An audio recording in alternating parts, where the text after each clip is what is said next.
Hey you guys, it's Peter and welcome to my channel, Peter Likes Books. And today, I am so excited. I am so excited to get started on these books. I've been saying for the last couple days that two of them, at least, that I was going to get started on. But I think tonight I might start except for one of them. I might start like a chapter of each and just see what I think. Okay, so I have 5 new books that I have purchased, and I want to go through them with you.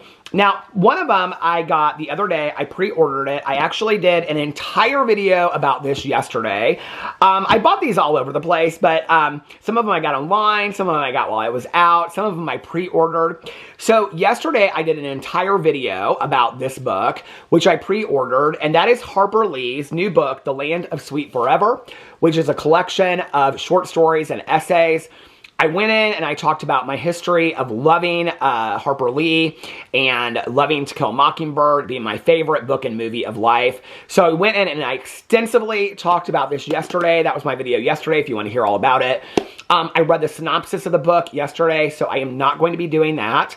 But I did say that I was going to start reading this book last night, and I didn't do that. So, well, I've actually got like 7 books that I'm trying to finish right now. So I just love, every time I get a new book, I'm like, oh my God, I'm so excited. I want to start this book right now. I stand there, like if I'm in a store or if I like get a new book, I'm like reading the synopsis. I'm like, oh my God, this sounds so good. Like I want to start it right now, right? I'm sure many of you relate to this. But then I get home and I've got like this stack of 7 books. I've got an audio book. I've got 3 Kindle books. I'm like, what am I supposed to do? So anyway, I do think that I'm going to start this tonight. At least a couple pages of this tonight. I mean, the chapters are not super long. Oh, there's an introduction. Maybe tonight I'll just start with the introduction. Okay, I think tonight, and the introduction is actually done by the writer that was given the rights to her biography, to do her biography. So I think maybe that I will read the introduction tonight. Okay, so then let's get to the other stuff that I bought. So yesterday was Cousin Fun Day, which is when I go run around with my cousin Caroline, and we were at Costco. And if you watch my haul video that I did yesterday, I showed this over there. But I actually looked at this book last week, and I thought, it's a James Patterson book. It is James Patterson, The Picasso Heist, and it is also with Howard Rohan, which I don't know anything about. It's his newest hardback book. Now, I have to tell you, I'm not a big hardback person, okay, which is interesting because I have another hardback in here besides this one. But back in the day, when I first got sober, like the first couple years, when I met my best friend Tanya, she and I would go to a meeting, and then after the meeting, we would go to the grocery store, and if there was back in the day, I don't know if most grocery stores, I don't really see hardbacks in grocery stores anymore, but they would have like the newest Danielle Steele, the newest James Patterson, David Baldacci, Dean Koontz. They had like the heavy hitter bestsellers. They would have the new bestseller in hardback, and they would have it out, and it would be like, 15% off with your grocery card. And so Tanya would get one and I would get one. And I always got the hardbacks back in the day because I would get them as soon as they came out. And so I looked at this at Costco last week. One of the things, James Patterson, his books, I think are not that well written, and I don't think the stories are that complex. Yes, we're still doing the Alex Cross read-along this year. We're going to finish all the James Patterson Alex Cross books. But I am reading right now Confessions of the Dead, which is also, it's James Patterson and J.D. Barker. It is a much different James Patterson book than I've ever read, and I'm loving it. So I was like, okay. And I also like the Maximum Ride series. I started it last year, and I'm really enjoying that as well. So I'm like, okay, maybe I'll give this one a try. Then I was like, oh, this so reminds me. So when we were at Costco yesterday, I was like, I'm just going to get it. I think it was like $18.98 or something like that. Kind of expensive, I think, for a book these days. But anyway, I was like, I'm going to get this. And getting it hardback for some reason took me back to my early years of like going with Tanya to the grocery store or just like getting a new hardback and just being like tearing through it. So I'm definitely going to start this tonight. Each chapter is like 3 pages. They're real short chapters. So I read the synopsis on the haul, but I will read it for you as well. This is The Picasso Heist by James Patterson and Howard Rohan. And the synopsis is $100 million painting. A previously unknown Picasso is discovered in the attic of a French villa. Everyone wants to possess it. Filthy rich Manhattan art people, organized crime bosses, power-hungry government officials, a notorious forger, a glamorous 22-year-old art thief. Only one person knows how to take it. She's the rival none of the power players see coming. So I'm going to start this tonight as well. I've got a lot of reading to do. I'm real excited about it. Okay. So then the next book that I got, I don't even remember where I got this, was Mitch Albom's Twice. I believe this is his newest one. And one of the reasons why I got this was because, let me see when this came out. Hold on a second. I'm looking. I think it came out this year. Is this his newest one? Why does it say, oh, it's the song lyrics in here. Okay, yes, this came out this year. So Mitch Albom, who wrote Tuesdays with Morrie, correct? Years and years, I think that was his very first book, Tuesdays with Morrie. Yes, Tuesdays with Morrie was the very first book of his that I ever read, and The Five People That You Meet in Heaven. I've read the first Phone Call from Heaven. I've probably read about a third of his books. The Timekeeper I read.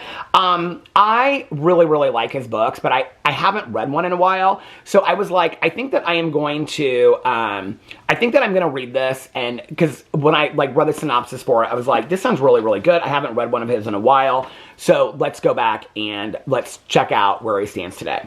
So this is Mitch Albom's Twice. I'm going to read you the synopsis. What if you got to do everything in your life again?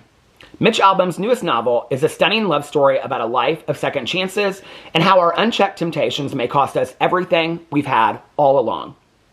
When he is 8 years old, Alfie Logan discovers the magical ability to get second chances. He can undo any moment and live it again. The one catch: he must accept the consequences of a second try, for better or worse.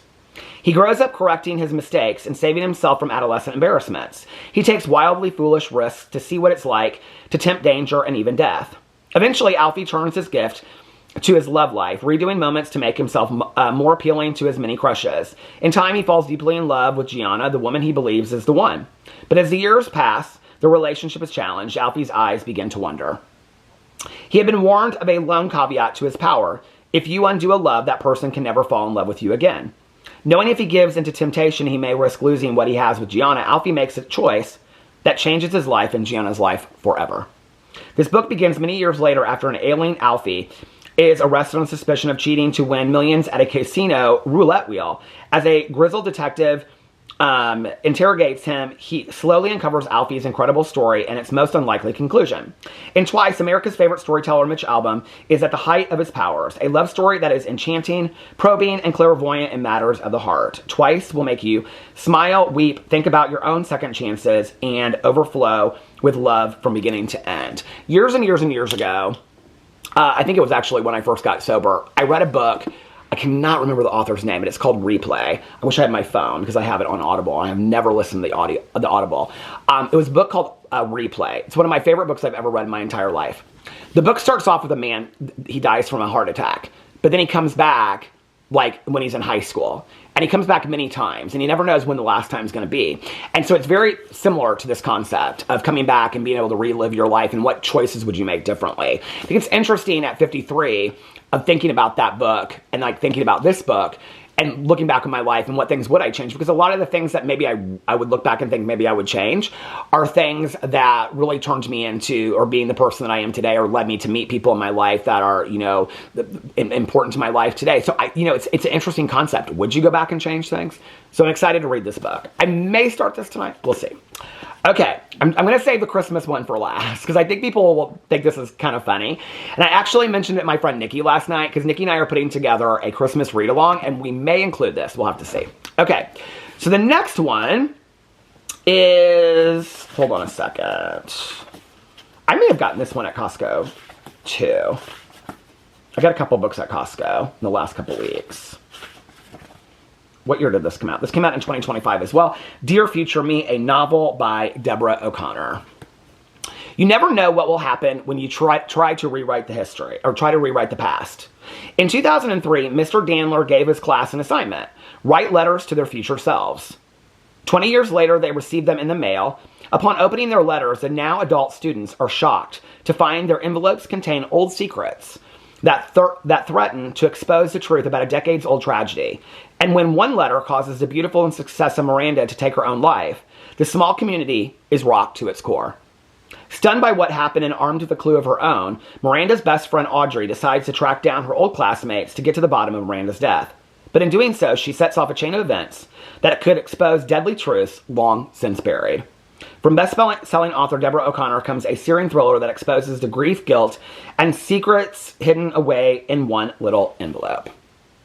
So, Dear Future Me by Deborah O'Connor. Never read anything about her before, never heard by her before, never heard of her. Equally, I have never read anything before by Megan Quinn, and this is a New York Times bestselling author of Merry Christmas, You Filthy Animal.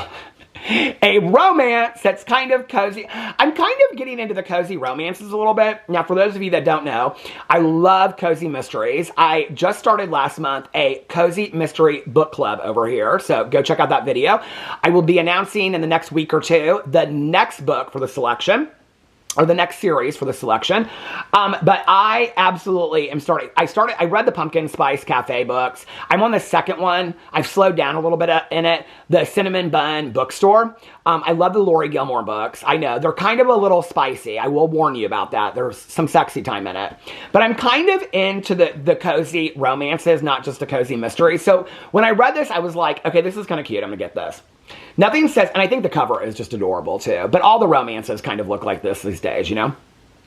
Nothing says I love you like trespassing, public humiliation, and a town-wide Christmas spectacle to win your crush back.